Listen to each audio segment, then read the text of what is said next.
The results are in for Snow White's box office opening weekend, and it's bleak. They made $43 million domestically and $87.3 million globally. This is well below even the predictions that we were seeing. Those were in even the 50 to 60 million range. This is much lower than they thought. And the major cope that I'm seeing currently is people pointing out this is a higher opening weekend than Mufasa, which is now making much more money than I even expected it would. That's not really a one-to-one comparison because, first of all, Mufasa was in a holiday box office. It first came out alongside Sonic, which got way more play before Mufasa did. Also, when it came out, it monopolized all of the IMAX screens for like several months, and this is not going to be able to do that. They're out already because Minecraft comes out in like 2 weeks, and all of the ADHD riddled children will be having their attention span thrown over there. They're not going to want to see Snow White. They're going to want to see Jack Black in Minecraft. Also, you could make the argument that the audience for The Lion King is not just families, but it's families for boys and girls, whereas the audience for Snow White is mostly just families and girls. Yeah, but even that, as I said off camera, millennial parents don't care about Snow White. They don't, that one wasn't a favorite of millennial Disney adults growing up because it came out in the 30s instead of the 80s or the 90s. They loved Aladdin. They loved Sleeping Beauty, Beauty and the Beast, The Little Mermaid. Snow White was just not a millennial favorite. The other argument for this is that Mufasa made double what Snow White did in its opening international numbers, whereas the numbers for Snow White were almost on par, were parity with their domestic box office. So Mufasa opened to like 30-something, but like 80-something internationally, whereas Snow White opened to 43 domestically and only 44 internationally. And if this movie isn't making up that box office, remember, a lot of the times movies make a third of their box office in their opening weekend, which means that this movie is not on track to do very well. We have a 20. Pop Culture Junkie said all the indie studios that have movies premiering this weekend are upping all their advertising with buckets full of cash. They now have a painfully weak Snow White to compete against versus the juggernaut they had planned for. Well, they shouldn't have even planned for that. This was entirely predictable. Yeah. I knew this was going to fail already. And then it's also just getting dragged by even the critics, which you wouldn't expect. You would expect a lot of critics to run cover for this movie, not only because it's Disney, but also because of the cultural, socio-political baggage that comes along with it. But here was a list of the worst reviews. The Independent says lazy, visually repellent. The Guardian calls it exhaustingly awful. The Times says Disney has trashed its reputation with this movie. Huffington Post calls it a strange, hot mess. Screen Daily calls it listless. Vanity Fair says good enough for TV. Look, and I've been reliably told, BBC says the film has a major identity crisis. I couldn't agree more with that one specifically, because as we were pointing out, it felt like they had gone through so many rewrites that the plot they came up with by the end had nothing in common with the lyrics of the songs they made for the movie. And the dwarves were which had nothing to do with the marketing for the movie. And the dwarves were just thrown in there, and True Love's kiss was just like extra and added on. I'm surprised he didn't kiss her on the cheek. It was like halfway. It was like, he kissed her right here. It was like I think it was is I think that they had a particularly mean intimacy coordinator, like just off screen, and he was like, "You're a centimeter off." Yeah. And then that's what happened. Or Rachel Zegler's like right here, like she there's probably CGI. She drew a kiss here on her face to show him where he could kiss. Right. Yeah. And he had a shock collar on. If you went a centimeter off, they would shock him. Yep. And I'm looking at the Rotten Tomatoes score right now. They have 43% from critics on Snow White and 74% from audience. Which is funny because if we're looking for a movie to compare it to, you could theoretically compare it to Ariel and the Little Mermaid, which opened its score is sitting at 67 from the critics and 94 from the audiences. Which is just crazy. That was not a 94 movie. Now, if you go to all audiences and not verified audiences, it's 57 Okay. But verified meaning they proved that they bought tickets. correct. Okay. Yeah. And then also we know that Rotten Tomatoes is rigged anyway because they're owned by Fandango. Yep. And Rachel Zegler has... It's 23% for Snow White without the verified audiences. Damn. 23. Well, okay. That makes sense. I mean, I'm sure there are some people intent on giving it a negative review without watching it. Top critics give it a 30% rather Yeah. than just all critics. Yeah, so they're being even more critical. I felt like they would have run more damage control for Snow White if it had come out in 2024 as planned, but also if it had come out maybe back in 2022. The cultural landscape was just so different to a point where they feel safe to criticize this movie now. No, I don't think it's even necessarily just the cultural landscape. I think a lot of them just hate Gal Gadot and they love the chance to. So you said off camera that they're probably from their side of the aisle going to blame They Gal already are. Gadot's activism for the low No, performance her bad, of the movie. not her activism, her bad acting, despite the fact that she's only in the movie for like 6 minutes.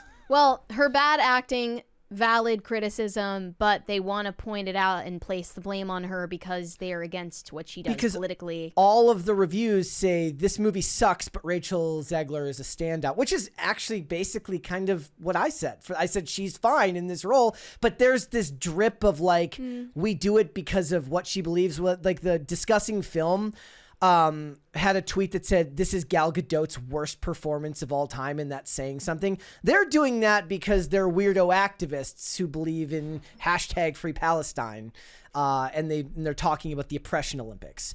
It's also funny because Rachel Zegler made like a tribute post about it, and she left Gal Gadot out of it. I'm sure it was just a mistake. Do you see her childhood Snow White costume? Which I had not seen that picture before, or if I did, it had been so long. I don't even want to know what's going on there. Is it in there? I don't think it's in here, but it's in the tweet. It's in the pop-based tweet. Yes, I have that.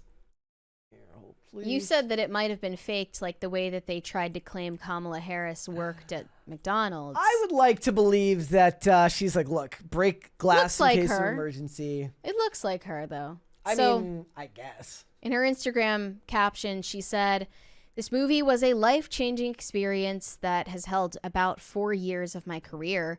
The growing up you do from age 20 when I was cast to 23, the age I am now, cannot be accurately described, yet they exist here on film forever. I became a real adult during the course of this film, learned hard lessons, did hard things, laughed, cried, turned 21, lived across the ocean from my family, made new friends, and completely fell in love with this group of people I got to work with for 3 magical summers in London." 3? That is insane. "We had the greatest crew in the world on this movie. It cannot be overstated. This photo dump doesn't even dig into the fun, the magic, and the love that was shared throughout this process, but it's a start. Snow White is now in theaters. It's a huge chunk of my heart, and it's now yours. I hope you enjoy and feel the magic we were lucky enough to live each day. And remember, you're the one who can fill the world with sunshine." Unless you voted a certain way, in which case you don't deserve to ever know peace. Yes. So then let's ask this question again. First of all, there's a 20 there. Oh. 20 from Pop Culture Junkie. "Internally at Disney, the thinking is that Zegler's press stumbles cost them millions. Do you folks think there will be any changes in handling of difficult talent in future tentpole movies? More careful casting, perhaps?" So actually, this is why I wanted to ask this question. So I will address your point here. So on one hand, you've got them over a barrel because they want you to have like no less than 1 million followers before you even get cast in something these days. On the other hand, they want to strictly and tightly control the way that you promote these movies. But then I have to ask this question. So we've spoken before about the idea of whether an actor's missteps or problematic quotes that YouTubers end up talking about actually costs them at the box office. So on one hand, the argument is that, when someone like Rachel Zegler says a bunch of stuff that annoys a bunch of people, YouTubers make videos about it and ends up hurting the movie. On the other hand, people make the argument that, like, is that even really a thing? Do enough people actually watch these creators on YouTube to end up tanking the box office of a production as big as a Disney movie? I tend to err on the side of believing that apathy and lack of knowledge of something existing does far more damage to a movie. And if you went out right now and you asked 15 people what they thought about Rachel Zegler, they would say, who is Rachel Zegler? Or is she the one in that one movie? Yeah, incredibly unlikely that someone would even know her name. Yeah. So I maintain my take. I stand by my take that it's true. Apathy and bad marketing is the reason for the underperformance of Snow White. The culture war or anything akin to it has nothing to do with it, relatively, because the people who were mad about Rachel Zegler's commentary in the first place were never ticket buyers. In the chat, Rick C says, not true, Brett. Most people know she's a loser. How do we know that? No, they don't. Like, how do we know that? That's like, not how real do we life. know that people know who she is? The online discourse about wokeness is not real life. Her comments were already out there when she made a Hunger Games movie, and that movie did fine. It didn't do great, but it did better than this. And she was the star of that movie. Yeah.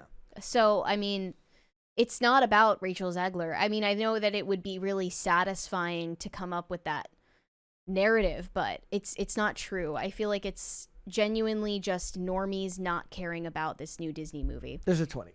Dreamcast Knight said, I think this is a grand case of Disney getting foisted by their own actions. The Disney crowd is big into free Palestine leftism, and they cast a former IDF Israeli in the movie, so the normal pay pigs won't go. Look, there's also an argument to be made. If we're going to take the premise that you guys are that is being made that's important, then they have lost audiences on both sides, because there's plenty of people that theoretically wouldn't go see it because Rachel Zegler is annoying, if we're basing on your premise is true.